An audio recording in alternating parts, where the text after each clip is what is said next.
how awesome was it when you did get traded back to Green Bay from Houston? Come on.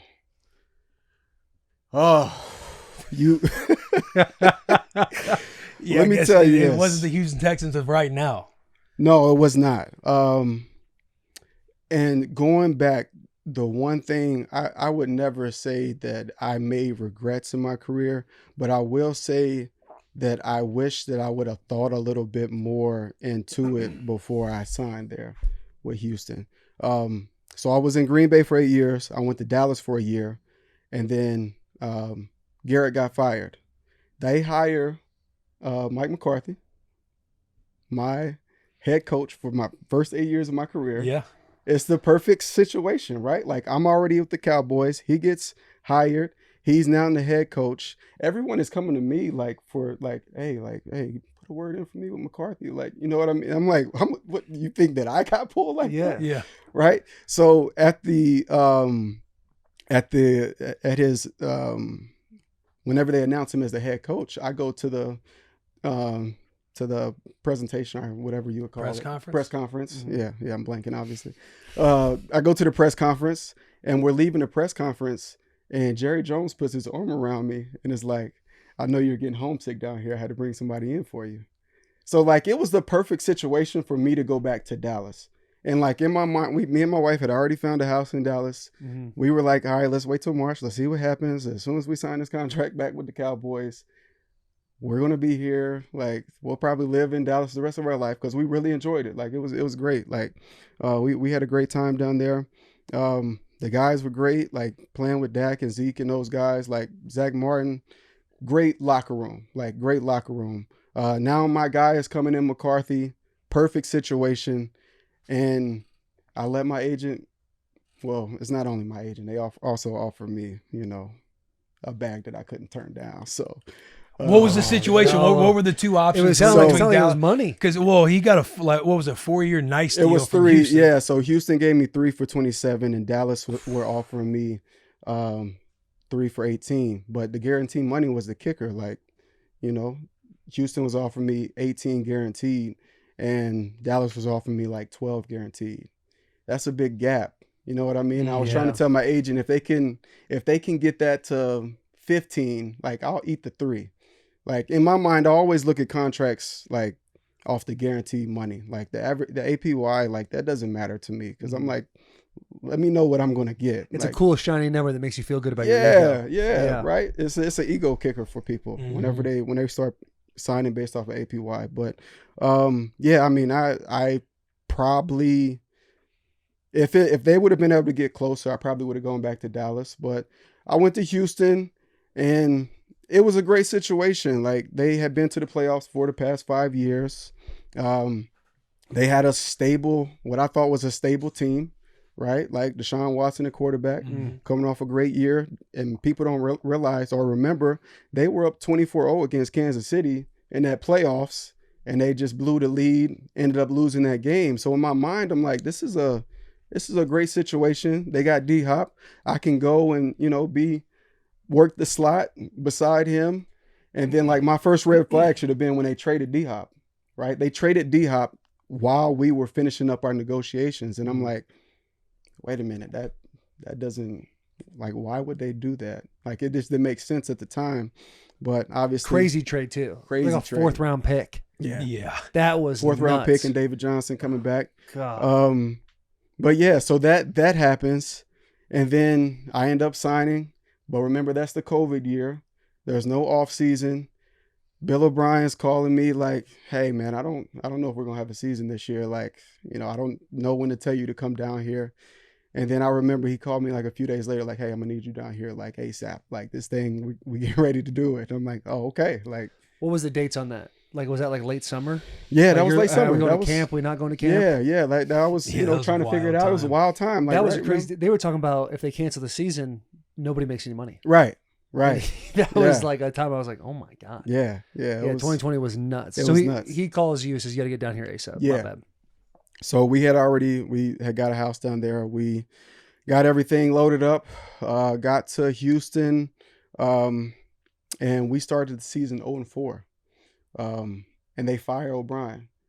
And in my mind, I'm like, what did I like? I just saw this entire place blow up. Mm-hmm. Like I saw the making of it. I saw it happen, and I saw the dust settle. Like through that season, after that season, you know, that's when they brought in, they hired Coley as the head coach, who hadn't been a coordinator.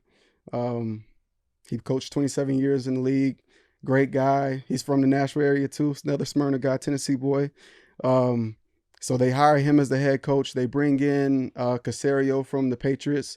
And the first time I met Caserio, I knew he was like, he's the guy. Like he's gonna fix this place. His first day, I remember, of the offseason that year, he had 27 transactions on day one of free agency. I was like, oh, he's getting ready to flip the roster, like completely flip it. And so I go through that offseason.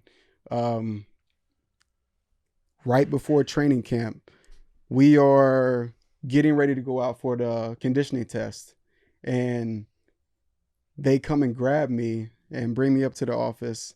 Hey, you're getting traded back to Green Bay. And like I just had the biggest smile on my face. Did you know this was kind of getting in the works behind closed doors since you were so close with Aaron? I mean, Aaron's publicly out there saying, you know, front office making moves, not me involved. Like Aaron, he's obviously had a lot of different headlines, but there were times where it's like, you know, they're not consulting with me on certain guys, yada, yada, yada. And it seems like he had a lot of pull in bringing you back to Green Bay. Yeah, I mean, me and him had talked about it. We had obviously we had always that's one of my closest friends. And, you know, we had talked about it, like the hope to one day play again together, like whether it be in Green Bay or whether it's somewhere else. Like we hope that we had that opportunity to play again together. And then like the trade goes down and like, there it is. I'm going back home. Like I got the opportunity to be back with my boys, Tay, you know, D-Bach, all of them. We up in Green Bay. We ended up having a great year that year, just get knocked out San Fran at home. When you were leaving Green Bay the first time, was there bitterness leaving Green Bay? Without a doubt.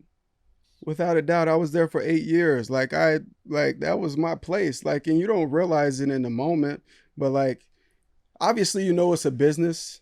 And I've always looked at it from that.